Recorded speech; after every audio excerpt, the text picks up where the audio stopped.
Hello, lovely ladies, and welcome to Zion's Company of Women podcast. I'm Lana, And I'm Courtney.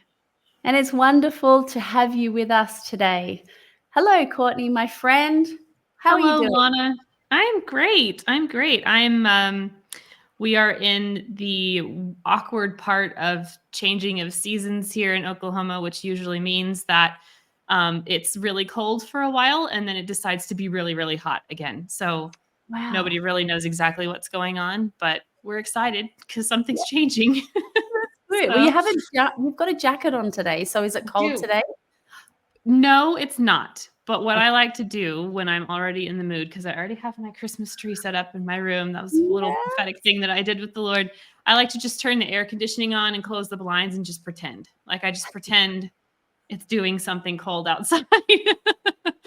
Okay, it is totally confession time right now. So I may or may not here in Australia, because at Christmas time it's really hot, right? I may or may not close all of the blinds and turn the aircon on really cold. And I may or may not put a fireplace on the screen on my television. Maybe. May or may not, but definitely do. Right. We have definitely done those things here. We had a couple Christmases ago, we had a day. It was our Christmas day. We were outside setting up a zip line for the kids in t-shirts and shorts, and we're getting sunburned. So it happens. I get it. You just do what you have to do, Lana.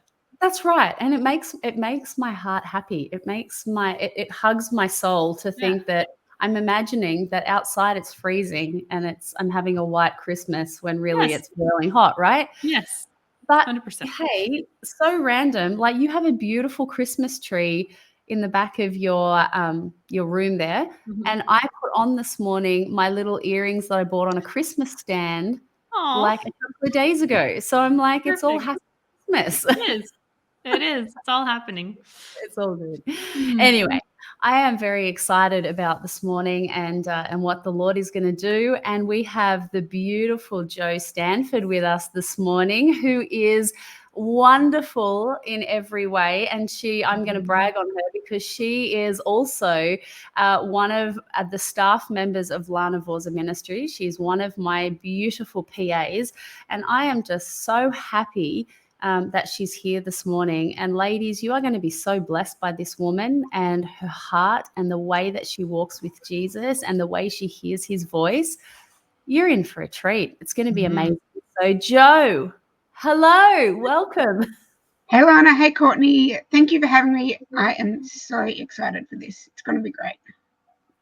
We are excited for this, Jo. Like, we are excited to hear what the Lord pours out through you and through your lens and through the beautiful heart that you carry. We're just really excited. Yeah. You guys are going to make me cry already. Oh, good. That was our goal. That's the point. Tick, done.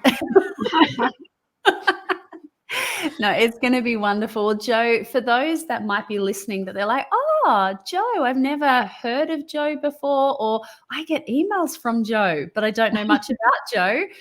How about you tell the lovely ladies a little bit about your wonderful self? Yes. So if you are part of one of Lana's schools, then you probably have received an email from me.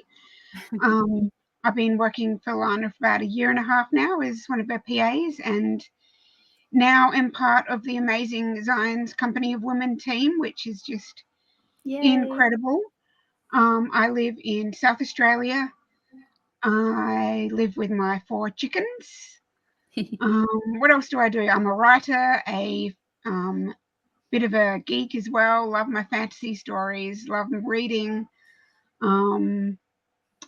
Yeah, I love a bit of cooking as well, and I absolutely love Jesus. Yes, so good. Jo, can I ask you, what's your favorite drink? What do you love? What hugs your soul? What hugs your heart?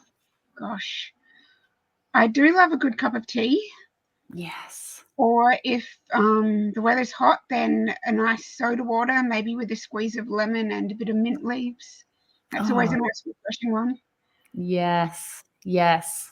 Well, I remember, Jo, when you were here, what was that, a number of months ago? Ladies, Jo and Eloise came and were in my house. It was fun.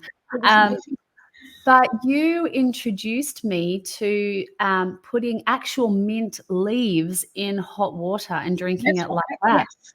Yeah, because I love peppermint tea, and so I have my like awesome little organic peppermint tea bags.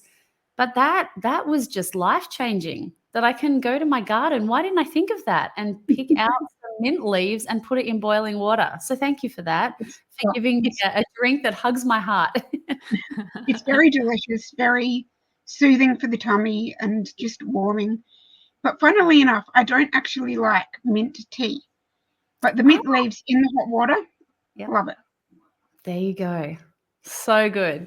Well, there you go, ladies. You've learned some things about Jo that you probably didn't know. So that's always fun, isn't it? Well, we're going to dive in this morning. Yeah. It's going to be fun. You know, Jo, I've been saying this every time we open up with a new podcast, but last season we did an entire podcast on Song of Solomon, and you were with us when we walked through that session months ago with a group of ladies. You got to pour into them and dive into it together with us. So I know that that's something that we've all three of us have traveled together with the Shulamite, with Jesus becoming and making her the bride.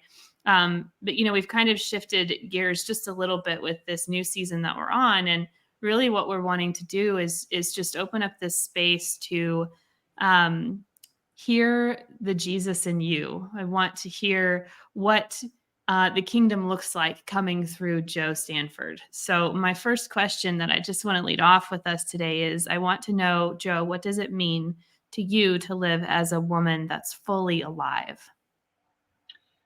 I love that you phrased it that way, and that you want to know the Jesus in me, because to be fully alive is to be fully me.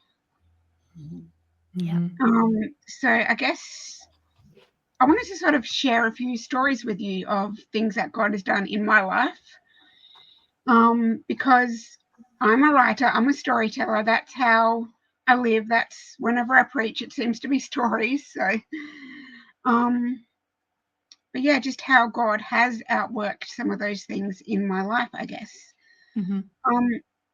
Yeah. So, because I think the way God has created us each individually to be fully alive. Yeah, that is to be fully who I am.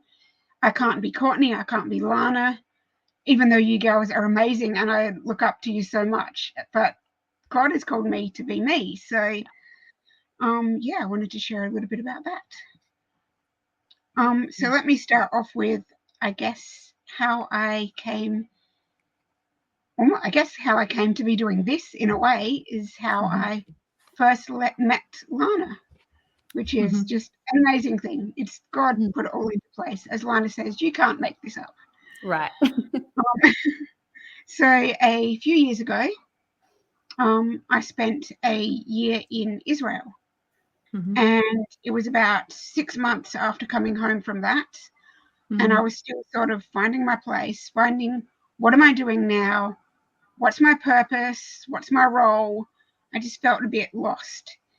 And it was beginning of 2020, and I went to a Rend Collective concert. Amazing band, amazing. I love Rend Collective. They are, I love them too. So during this concert and just afterwards, had the most amazing time, just this beautiful time of worship, of pure joy. And God really spoke to me through that. And the next day, I'm just talking this over, what God spoke to me, with my mum and my dad. And okay, well, what do I do with this? And then Mum actually pulls out her phone and starts reading this prophetic word from Lana. She had recently found her. And as she's reading this word, I'm like, oh my goodness, I need to get in touch with this lady, because she is just speaking my heart right now. And so I actually did, I think, pretty quickly. Lana does that with a lot of us. You do that, right, Lana? Like, you just like come into, like, you just take our journals out and you're just like, I'm just going to take this page here and I'm going to read that. Yes. Sorry, Jo. Go right ahead. No, please. So many specific phrases. And it's just like, he gets me. So I pretty quickly got in touch with Lana because she had just moved to Adelaide as well, which was just like timing. Oh my goodness. So I actually asked her whether she would do mentoring and just shared a bit of my story with that as well, and received a very lovely email back that was so encouraging. But unfortunately, mentoring wasn't something Lana had been called to. And so I, oh, well, fine, okay, God, but obviously you connected us here somehow. And I think it was soon afterwards that I did a goals page with a little mind map of the bubbles going out of goals for my house, of doing a veggie patch, and goals for my writing, and goals for my church stuff and the prophetic. And during the prophetic was one of the things was I had Lana mentor ? Because still it's like, well, this is still something that I feel, I want connection here. I feel there's something. And so during this time, I can't remember the exact sequence of dates. It was very, very soon after that concert that COVID hit full bore and everything got shut down. Rent Collective actually had to cut their world tour short because of it. And Lana started doing her schools. So, of course, I signed up straight away. And during those schools, I actually, in effect, got that mentoring that I was looking for, which was just incredible. And, of course, I thought, yeah, okay, this is cool. This is, thank you, God. Little did I know that was only just the beginning. So good. And isn't God just like that? He gives us a little bit and we think it's so good, and then he brings us to more and more. That's right. So much.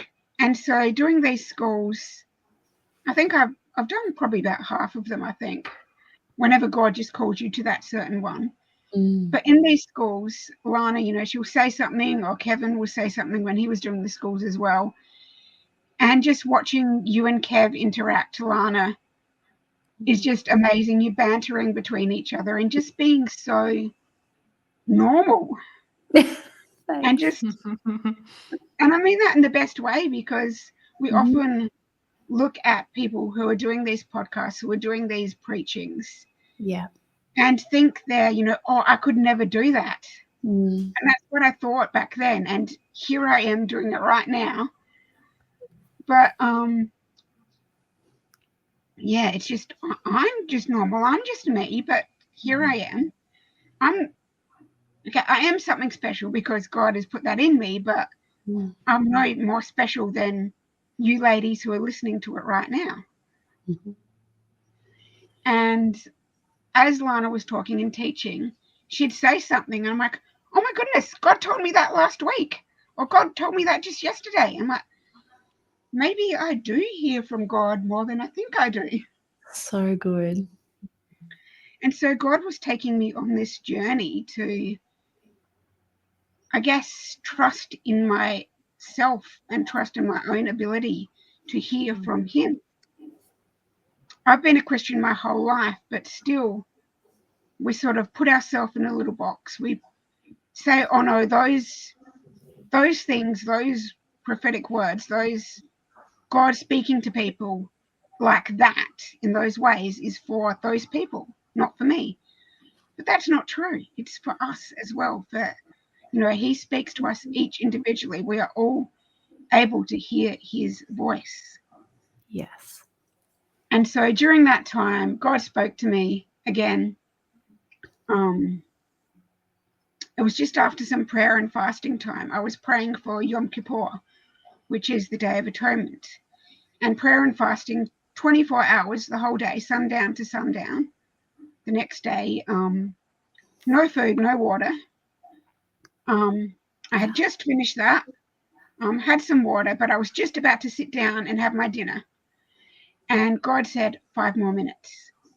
And I was hungry. I'm like, oh, really, God? Come on. No, 5 more minutes. So I put my dinner down, go into my lounge room and just kneel on the floor and go, okay, God, what are you saying? And right then, oh, wow, it just clicked. And what's God saying was a thing to me. And suddenly I knew in that moment, do online videos. And I'm like, oh, wow, okay. And just, he put out this plan to me doing these online videos. And so I ended up doing weekly online videos. I decided to do it live because I knew if I did it pre-recorded, I'd press stop every time and try to restart. Yeah. Because I'd want it to be perfect. Right. When you're live, you can't do that. And you and ah and stumble over yourself and go, oh, what was that verse again? But that's okay. We can do that. You just get it out there. Mm-hmm. And so I was doing that. I then, gosh, I mean, this story could take so long. There's so many things in it. But I ended up volunteering for Lana's conference. Then when the job opportunity came up to be Lana's PA, I jumped into that as well. And that was just a whole another thing because I never actually got the email that advertised for that job. But someone else said, oh, Jo, you'd be perfect at this. And it all fell into place. Now here I am doing a podcast with Lana and Courtney. And if you had told me that I'd be doing this in the very beginning, I'd say, whatever, you're joking. And I'd also be freaking out because how can I do that? But now I'm just like, yeah, all right, let's do it. Let's go for it. And it's just, God just calls you step by step. And in the moment, he gives you the strength and the words to say. The things I wrote down, or I had a few ideas for what I was going to say today, but it all came together this morning. And God just takes us on this journey. And all we need to do, I guess, in that is to say yes to him. Yeah. And what I wrote down as you were speaking, Jo, was just trusting and intimacy. Because, that's that place of, it's okay. And I feel like I want to give permission to people that are listening, that are, a lot of what you talked about in the early, parts of doing school with Lana and her saying something. And then you say, oh, I heard the Lord say that just the other week. Or, part of that is trusting in that intimacy. And part of that comes with testing. And it is okay to ask the Lord to confirm things. Like, it's okay to grow in that space and to hold things open-handed and say, I feel like I'm hearing this. Let's see what the Lord does. Let's see, because that's that place of connection and asking for confirmation too. And that doesn't mean that we're going to get 3 million confirmations every time he says to do something, but that's part of that grace that he has for us as we're learning and as we're learning to listen. We're learning to have our ear to his heart. And I heard a similar theme when you were talking about, that fasting, that last 5 minutes. Like, and the Lord was speaking to me as you were sharing, and he was like, Courtney, the focus is not the fast. The focus is me.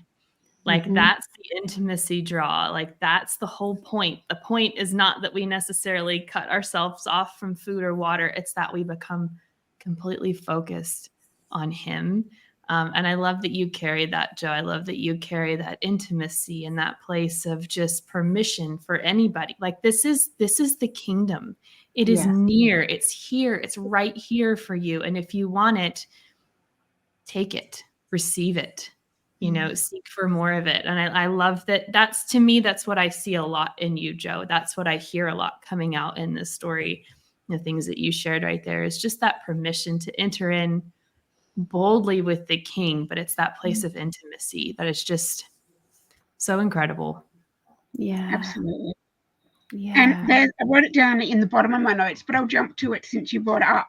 The intimacy, and one of Lana's favorite verses too. I know because she's used this so many times. I've got to put my bookmark in it, but I kind of know it off by heart almost. But Psalm 25:14. Yes. Let me read it properly, because there's also a verse previously as well that I want to bring up. So Psalm 25:14, and love it in the Passion Translation, it just puts it perfectly. There's a private place reserved for the devoted lovers of Yahweh, where they sit near him and receive the revelation secrets of his promises. So good. I love it. Yeah, that verse, you know, when you read that, Jo, don't you feel that it just shouts to me like, yes, intimacy, but I have this picture of closeness. Like I have this picture of like, you know, my head on his chest, you know, listening to his heart and listening to his secrets. And you know, I love what you just shared, Jo. I want to jump on a few things, but you know, when I listen to you, I hear somebody that is not in a rush to, you know, do things in the sense of, you know, sometimes I think it's easy. We can go, oh, like, oh, I want to do this for God, or I want to do this for God. And we can go and build things and do things out of excitement and out of zeal. And when I look at you, I see that excitement and I see that zeal, but I see this, there's a tenderness and a surrender that is in you to walk in the pace of God. I've watched it time and time again. Like there is this sensitivity that you carry to walk in such a place of surrender to him, that then you see this incredible, what can I call it? Like this incredible masterpiece. And that's only just a piece of the story, right? Where the Lord has supernaturally brought you into these places of destiny and divine favor and connection and all of these things. And when I'm listening to you, I hear that, and I heard again this sound of rest. I heard this sound of, this is what happens when someone walks with him. Like simply to know him, to hear his voice. And even when the intimidation comes in, or the, you know, you could never do that or whatever, like there is this what am I, like this fortification, this strength that I see in you, that you know who you are, like you know how much your Father loves you. And I could hear that sound so loudly when you were sharing. And I wrote down, and ladies, this will mean more to you at the end of this episode, but I wrote down the word unapologetic. And you know, Jo, that this word is, I'm carrying for years, I've carried this prophetic word that the Lord is raising up right now, a company of women who are unapologetic about who they are in Christ and what they've been called to, and their expressions of creativity, their expression of Christ within them, and the Lord's lifting off the lids of apology. Excuse me. And so as I'm sitting here listening to you, and I'm thinking of Courtney's question to you, what does it look like to be a woman fully alive? And you shared so beautifully, yet then I look at your beautiful face and I go, you are someone who lives literally, ladies, this will mean more to you at the end, but you literally live as an unapologetic daughter of God. And then you are then, you know, ministering to others. And so I think, isn't it amazing that for such a time as this, the way the Lord has brought you into this community, into this ministry at a time when you're carrying that, I'm carrying that. I know Courtney's like, she's championing women and giving them permission. Like I sit here and I go, guys, you can't make this up. Like, you know, the handiwork of the Lord. And so I say all of that to say that when you were talking, Jo, I felt very strongly, ladies, to encourage you in your trust of the Lord and your rest in him and his ways and his plan for you. Because sometimes I think we can be in seasons where we don't understand what God's doing, or we don't understand what's happening. But as we walk in that place of intimacy, and as we walk in that place of surrender to him with our hands open, walking at his pace, we then fall into those Ephesians 3:20 moments, right? We may think we're stumbling into them, but we're actually not. They've been divinely orchestrated the Lord's like, here we go. Here's the first one. Oh, here's the second one. And I really felt that encouragement flowing through you, Jo, as you were sharing for the ladies that, just exhale and trust that the Lord, as you walk closely with him, will bring the right connections, the right people. He will move you into the right places at the right time for you to walk in what he has for you. So I just want to lift off that anxiety and that pressure that can sometimes come of, am I missing it? I don't understand what God's doing. Like, I just feel that real peace and divine exhale of rest as you were sharing, Jo, that will really minister to some ladies this morning. Thank you. Good.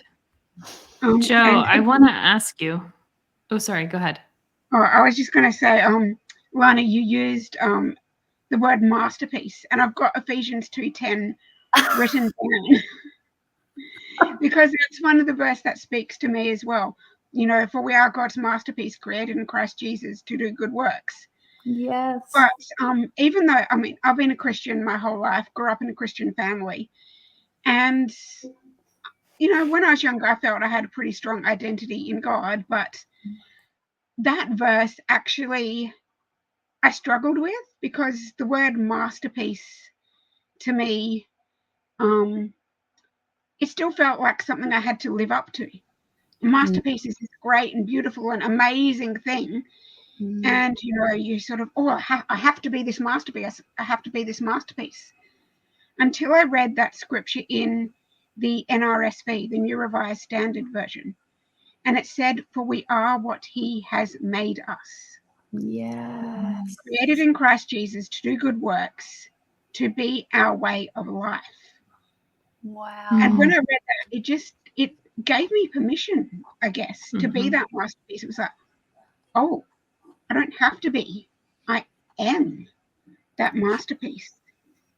And it's, I think you're saying about living unapologetically. And I think when we live in that place of intimacy, when our eyes are so fixed on him, when we just think of him so much, then those other things, like it just becomes our natural way of thinking. And it reminds me of something when I was younger. So I grew up in the Christian family, loved to read my Bible, all of that. And that was just what I was used to. And even though I went to a Christian school, I guess, it was, I reckon, grade 2 I was, and we were lining up for class one day, and one of the other kids said to me, hey, Jo, how do you know so much about God? And I said to them, well, I just read my Bible every day. And here's me thinking, isn't that what everybody does? Because that was something that was so normal to me that I just had no, I guess, I didn't consider that that wasn't the normal way of doing things. And when we are in that place, when we are so surrounded by God's love, when we are so surrounded by his presence, we have no room, we have no option for those other things, because they don't even enter our mind. Yeah.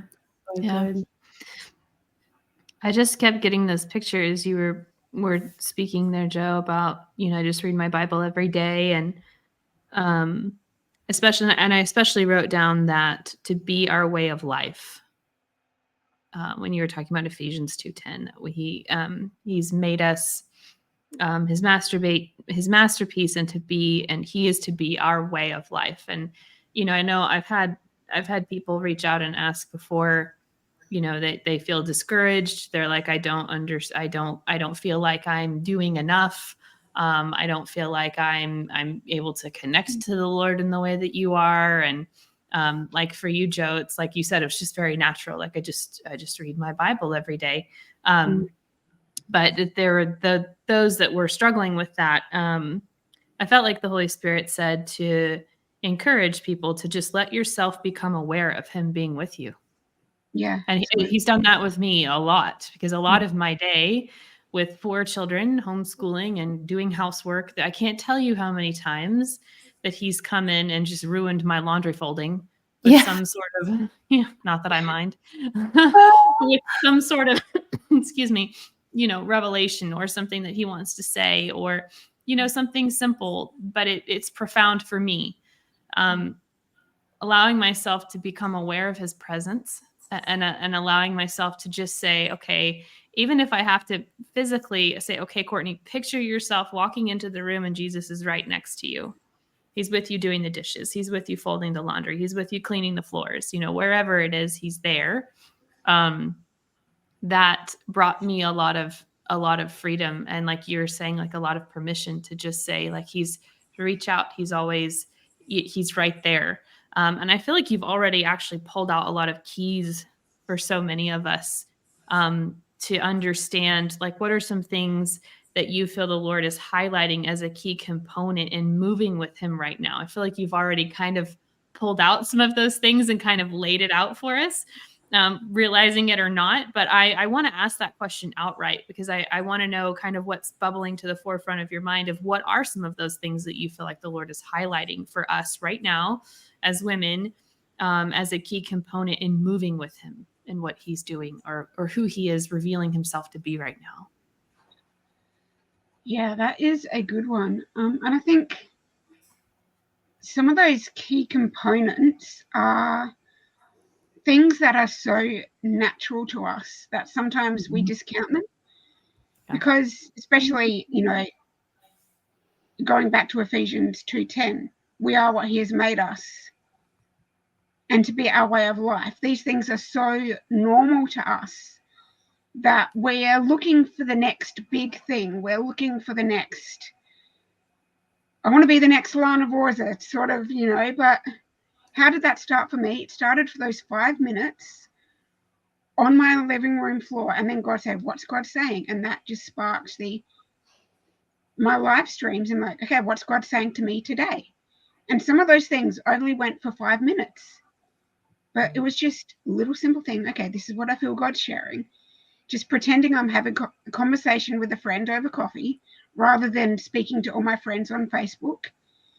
And I didn't care about numbers of views or anything. It was just, well, if someone listens, they listen. And if not, oh well. I was just being obedient to God in the moment. And I think we can get so caught up in it having to be a big thing, it having to be something else. And we discount it because it's just something we do every day. It's so natural to us because God has given us those giftings that they will be so natural to us because it's what God has put inside us. And I think also we have to not worry about having the whole picture, having the whole plan. It's just the next step. Yep. And that's something that God has been working on me for the last few years, especially. What you're hearing now, ladies, has been a process. I'm partway through this journey. You might be at the beginning of the journey, but we just need to take the next step. And I think, when was it? I can't remember what it was. It might have even been a little while ago now, maybe even last year. So already working for Lana, already doing these crazy things and kind of freaking out about it all because I know God's given me this stuff. And I can be the sort of person who, you were saying, Lana, that I just sort of, have these plans, but also sit in that moment of intimacy. I have learnt a little how to do that because I get these plans and I freak out and say, okay, I have to do this, I have to do that, and how do I do it, and what's next? And I have to have it all together before I start. So I kind of sometimes just freak out and don't do anything because, I have to have every single thing in place. That's the perfectionist in me. Or, start and then stop because, it's not working how I thought it would. And so freaking out one day, I'm like, okay, God, this is crazy. What's going on here? So I just sat on my couch, took a moment and like, God, what is going on? Just allowed him to, speak to me in that moment. And he gave me the one word, control. I'm like, God, Oh, really? we love that word, don't we? And that also went back to something he had told me the year before was, again, so I'll go back to that year before when he gave me a picture of me standing in the airport looking up at the departure board. And there was all these flights scheduled to all these different places around the world. And he was telling me, where do you want to go? Mm-hmm. And so this was sort of, metaphorically speaking, what do you want to do in life? What do you want to do? And I'm like, oh my gosh, this is amazing. But then instantly kicked in. But if I go to Hawaii, I have to pack my bathers, I have to pack this, I have to pack that. If I go to, somewhere else and where there's snow, I need to make sure I've got my warm winter gear and pack a jacket. And how do I do this? And before even, thinking about all these amazing opportunities God down in what I have to do and how I have to plan it. And God stopped me in that moment and said, no. Where do you want to go? I am packing your suitcase for you. Oh, wow. Okay, that took the pressure off. Wow. And so in that moment, that, took away the worry. So all these things of preparation, of having to do stuff, when God calls you, he gives you the ability to do it. So fast forward again into that moment where he said that word, control. Okay, right. It was a bit of a, come on, wake up here. But at the same time, it was that release of, all right, take that breath. I'm giving my control to you. I don't need to do this. He was reminding me, I'm packing your suitcase. And yes, there will be those moments. You don't know what's going on. There will be those moments of, okay, you're asking what's next. And you want to know all the plans. But no, I'm just giving you the one next step. And it was literally the one next thing, like this task that would take 5 minutes. But no, he's not giving me anything else, any other plans, until I do that one thing that took 5 minutes. And it's that learning to trust. But in those moments of that intimacy, of sitting with him and just doing that one next thing, you just are along that journey with him.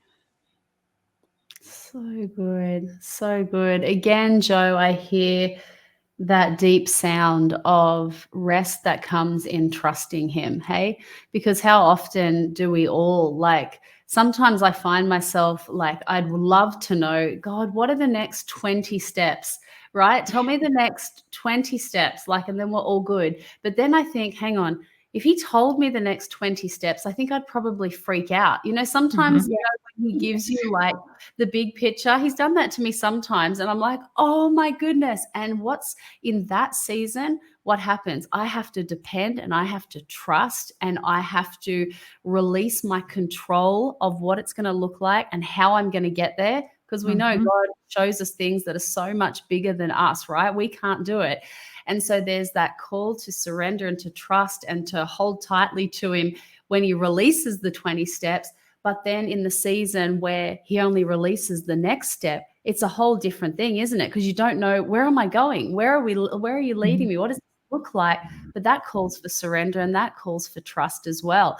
And just as I'm listening to you, I'm like, wow, again, I feel like the Lord is wanting to release that revelation of his heart, of how good he is and how in control he is, and the plans that he does have for us, that are good. And he is packing our bags. He knows exactly what you need inside your bag, to go where he needs you to go. And that, when you shared that, Jo, I just felt the pressure coming off. Again, it's that exhale, that I can believe that he's looking after me, that no matter where he's leading me, he's empowering me, he's strengthening me, and he's going to equip me with everything that I need to take the next step and the step after that and the step after that. Doesn't mean that I'm going to feel the beautiful feelings of comfort, but I'm definitely going to feel that place of encounter. Because I don't know about you, but in some of the most uncomfortable places, sometimes where I've had to release my control, or I've had to, trust him at a really deep level, he doesn't leave me sitting there on my own. He comes and he reveals again another aspect of his heart and another aspect of his nature. And I remember before we even started itinerant ministry many years ago, the Lord said to me, "So I'm going to send you to the nations." And I said, oh wow, that's quite big. And he said, "Yes." And I said, "Well, here's my notepad. So let's write a plan. What's this going to look like?" And I sat there and I waited, and there was silence. And I'm like, "Lord, at the time, Elijah was like really little, I had one child and he was really young." And I'm like, "So how is this going to work with a little baby?" There was still silence. And I'm like, "Hello." And he says, "I'm going to send you to the nations." And I'm like, "Wonderful. What's it going to look like?" Silence. And then eventually the Lord says to me, "Lana, all you need to do on the bottom of your page is sign your name with a yes, and I'll fill in the rest." Wow. And I tell you what, like that moment to me was one of the most terrifying and the most beautiful moments in my life, because in that moment I realized I had to really release another level of control, of having to know what it was going to look like, and having to know, how, and that's hard, especially you've got a baby, like, you're going to send me to the nations, what does that even look like? But I had to release that control and let it go.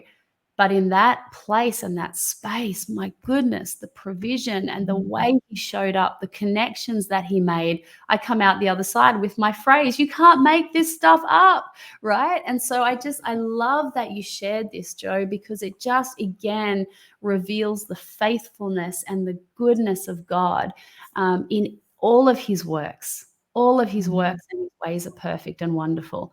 So that was beautiful. I loved And it. can't he do it so much better than what we could even conceive? Right? Our best effort is so minuscule compared to his tiniest little bit of power and grace and his plans. Right. See, I think I want to flip the page on that too a little bit, because I kept thinking about this memory that I had in graduate school where the first couple days of classes, they give you the syllabus and it has like your entire semester mapped out. Yes. Every single assignment that you're going to have to complete is on there. Every single project, every single test, like it's all on there. I was the person in class that like hated that day.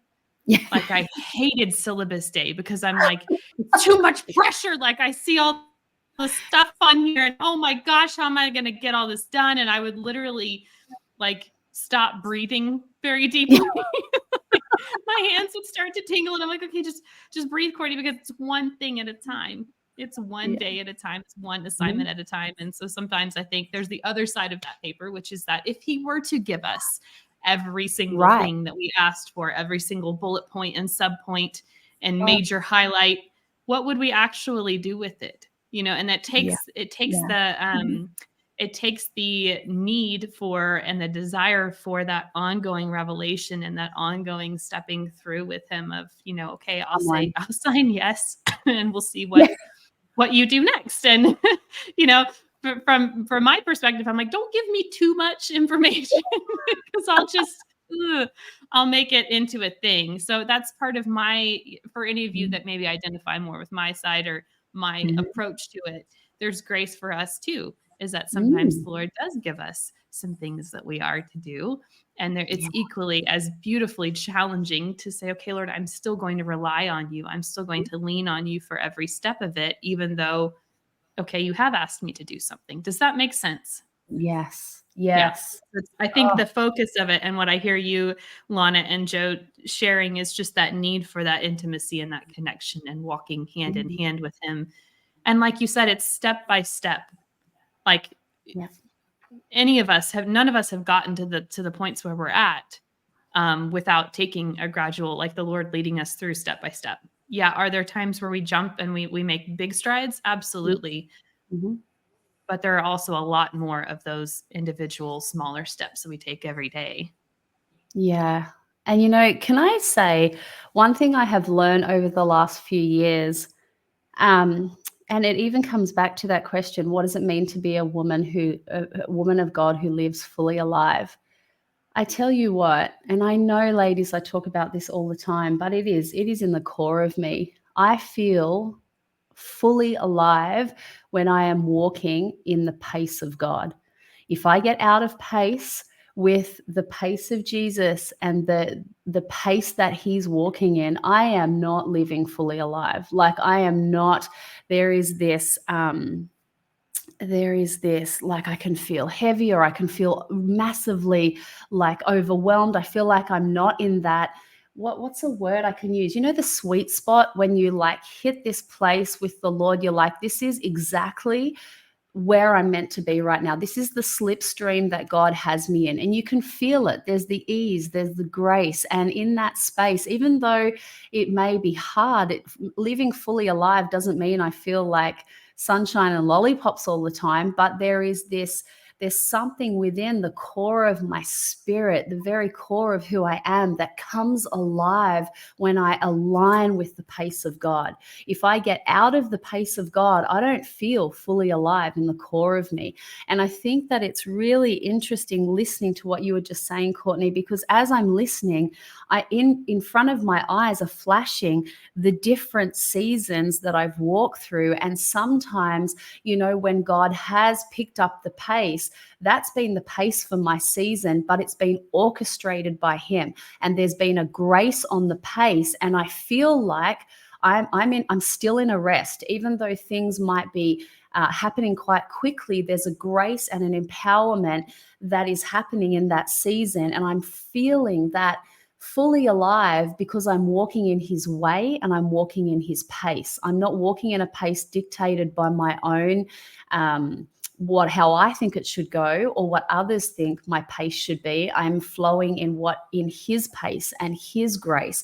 And then other seasons, God has given me only the next step. Thank God. And in that one revelation of only the next step, that's the pace for that season. And sure, I may feel frustrated because, hang on, last season you gave me 10 steps. And this season, you're only giving me one. Like, have I done something wrong? What's happening? But I just felt really strongly when you were sharing, Courtney, that it's so important that we recognize the pace of God in every season. And as we do and we relax and surrender into that pace, I think there is a blossoming of us as the daughters of God being fully alive that happens within us in the surrendering to the pace of God for every season and surrendering to the revelation of however many steps he wants to reveal in every season. Does that even make sense? Like I've learned so much about, living fully alive is so, for me, determined in one area by following the pace and the way of God. And I love that what you were saying there, Lana, about the seasons, because, you know, sometimes there's a verse in Proverbs where it talks about knowing the importance of the season that you are in, because there will be things that will be helpful for you in that season that might not be helpful for you in another time. There may be things that you're called to do in that season that you're not called to do in another. And as you were speaking, I was actually thinking about the season of winter, because shortly we will be entering into that. And sometimes in those winter seasons and in those seasons of rest, it looks like things are dead, but they're actually very fully alive. Yes. They are resting and they were fully alive in their season of rest. And it's necessary. And I think we've said this before, even on this podcast, it's necessary to have those seasons of rest so that you can have the next season of fruitfulness. So if we're pushing against that constantly and we're thinking, I'm not producing, I'm not, doing whatever, I should be having my 20 steps and I'm just having the one step. If we're pushing against that constantly, we can actually be pushing against the next season that the Lord's trying to take us into. So it's important that like you're talking about, Jo, we walk with him in that place of intimacy, even in that 5 more minutes, just 5 Yes. more minutes, and I want to say something to you. And boom, in that 5 minutes, all of this stuff opens up for the next steps. So it is that beautiful place of intimacy, and I love that that's been such a key that you've pulled out for us today, Jo, that it's been absolutely beautiful of having that permission, that you have permission to hear, you do hear him, and that permission for intimacy to sit and remain with him. It's beautiful. And I think in these seasons as well, especially, in those winter seasons that you were talking about, we're so in society geared towards doing things. And if we're not doing things, we're not being successful. Yeah. And even within church and church circles and ministry, we have that same sort of mindset.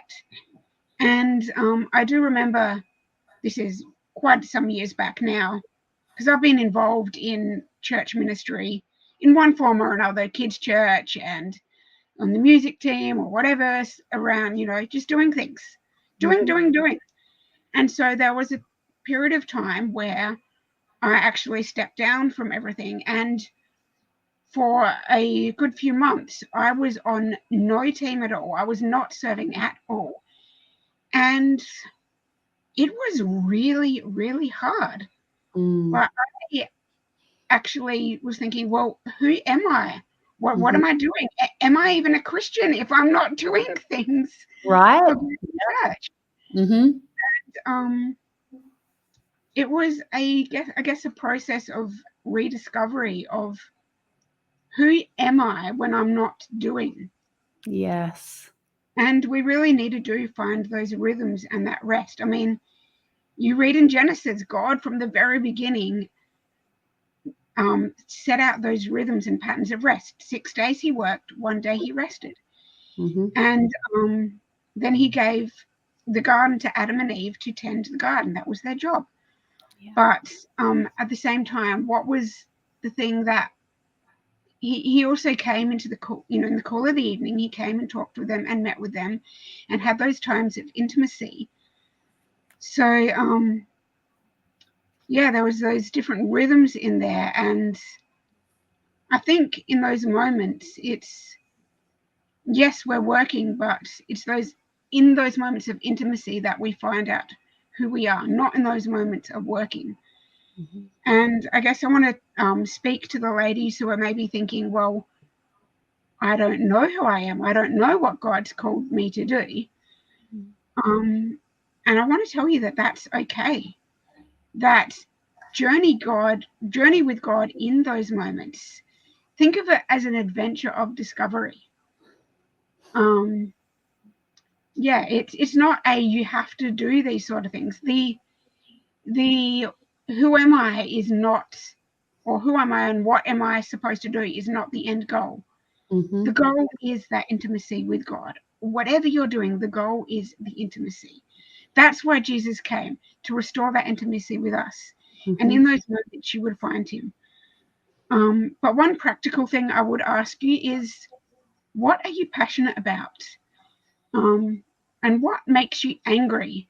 And that's not, someone cut me off in the traffic, or the kids left their things on the floor again. Not that sort of angry, but what makes you angry, and that grr that rises up inside you that you just want to roar because of a sense of injustice. I think that is a really big key to asking what you're passionate about, because sometimes you think, oh, well, I don't know what I'm passionate about. But I do this thing that's called Fearless Pursuit, based on a quote. And I don't know who wrote the quote, because whenever I try and Google it, it either comes up with anonymous or a couple different people. But the quote says, be fearless in the pursuit of what sets your soul on fire. Yes. So I was journeying through God, and he downloaded these little steps. So I did this challenge, and every single day I did these little things of self-discovery to find out what makes me passionate. Who am I? What should I be fearless, and what sets my soul? What should I be fearless in, and what sets my soul on fire? I love it. So good. I love So it. good. And I Lady, love, sorry. no, I was just going to wrap up with one last thought here, Lana. You know, you talked about rest, Joe. You talked about like just then pulling away from some of the things that you were doing. And the Lord said to me the other day, and I wrote it down. He said, Courtney, I am the great I am. I am not the great I do. Yeah. He said, I do because I am, but I Yes. do out of my place of being. And sometimes Mhm. when it comes to those seasons or those times like you're talking about where you take a Sabbath, you take a rest from doing something, I actually think that that's key to tending joy. It allows us to tend to our joy and to allow the joy to be something that's nurtured and protected, because that to me is also another key of intimacy. That's I when I'm with somebody that I love dearly, joy will be there.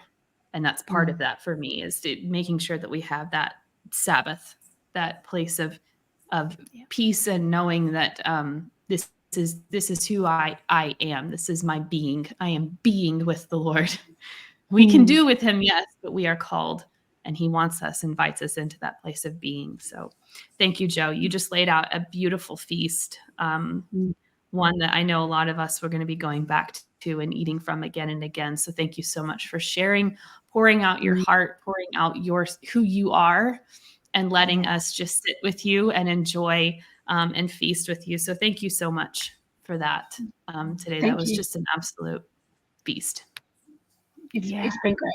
And I just want to leave you with one thought, because you just reminded me of it when you was talking then. I reckon I was a teenager at the time, and I was having these moments. You know, it might have even I can't remember when, but it was a long time ago. But I was having, this time, and I just felt really close to God, really intimate with him. And I'm like, oh God, this is so great. Oh, this is so amazing. But so what is this for? And he said to me, well, what for? This for? It's for this. And I'm like, what? Oh, okay. And so even then I was trying to think of, these moments of intimacy. I'm just feeling so close to you, Lord. Thank you, God. And it wasn't for anything. It wasn't so I could do anything. It was just he wanted to be with me. And in that moment, I was just so taken back. But there was just this joy and delight of he wants it as well. It's not just that, oh, it's so amazing for us. He desires it as well. That verse, there's a private place reserved for the devoted lovers of Yahweh, where they sit near him and receive the revelation secrets of his promises. He's so excited to share his promises with us, and I think that is just amazing. I love that, Joe. I love that you read that again. I think the Lord said to me at the start of this year, or it might have been the end of last year, I haven't got my journal in front of me, but he said, Lana, watch me. I'm going to undo the do.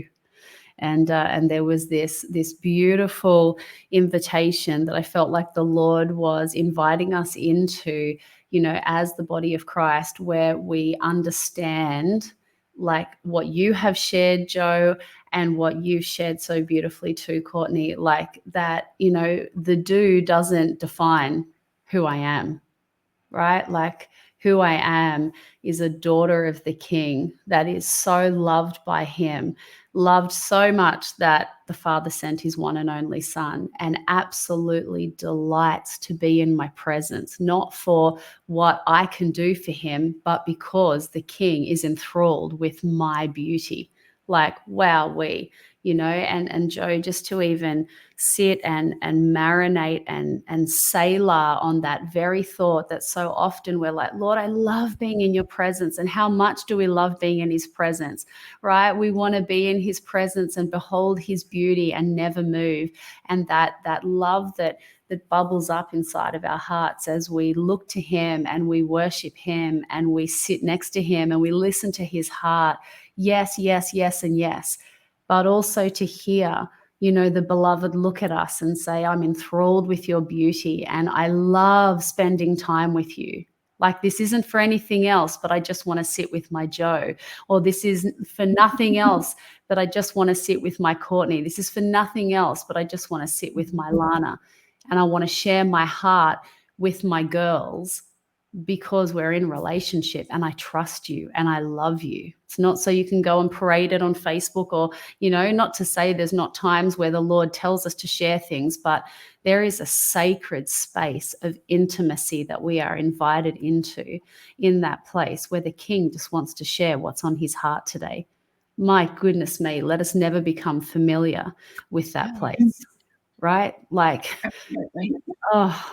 leaves me face down and undone that, the one who created the heavens and the earth wants to share his heart with me. Like, my goodness. Anyway.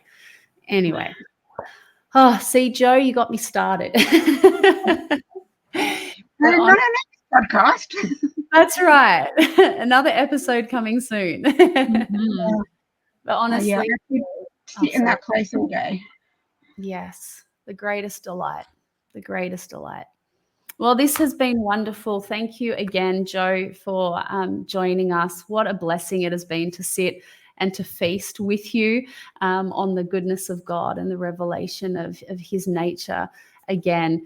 But I want to ask you, Jo, so I alluded to unapologetic means more than just what I was sharing. Do you want to share a little bit about what is unapologetic? And we're going to put your details right now up on the screen so everybody can follow along with you. Yeah, so I will bring them up. Here we go for those watching on YouTube. And for those listening, the unapologetic is what began as that 5 minutes more with Jesus and God saying, just 5 minutes more with me. So that is my blog and my live stream to YouTube, to my Facebook. So if you would like, you can follow me along there. The Unapologetic, or one word, the unapologetic.blog, and at the Unapologetic for YouTube. So yeah, it started off as just sharing 5 minutes with my friends, then turned into this crazy multi-streaming, a blog, and all this other stuff. So Just like yeah, please, just like that. So please follow along if you would like. And yeah, that's me. Wonderful. Well, ladies, I would encourage you to follow along with the beautiful Jo, and you will hear more of the wonderful revelation that the Lord is releasing through her this morning. You have just had a taste, so you want to sit at the table with this incredible woman, jump on to the Unapologetic. So bless you. It's been wonderful to be with you, and we will see you again next time. Bye. See ya. Bye.